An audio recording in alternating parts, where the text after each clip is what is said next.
The Chancellors were wealthy slaveholders whose home became a shelter for refugees from the Battle of Fredericksburg during the winter of 1862 and 1863.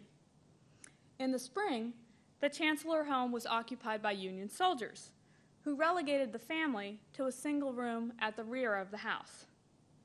The Chancellor home remained a magnet for refugees. We were joined by one and another of our neighbors, Sue explained, until there were 16 women and children in that one room. Meanwhile, the main house had been converted into a military hospital. The sitting room became an operating theater, and our piano served as an amputating table, Sue recalled.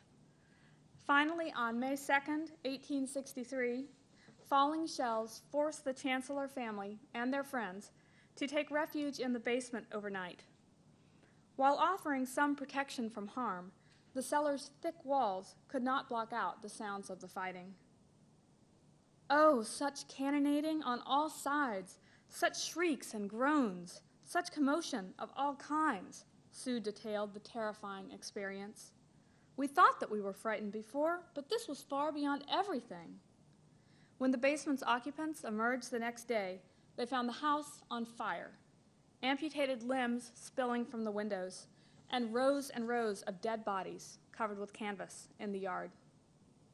Oh, the horror of that day, Sue exclaimed. Cannons were booming in every direction, and missiles of death were flying as this terrified band of women and children came stumbling out of the cellar. The woods around the house were a sheet of fire. The air was filled with shot and shell. Horses were running, rearing, and screaming. The men were a mass with confusing moaning, cursing, and praying.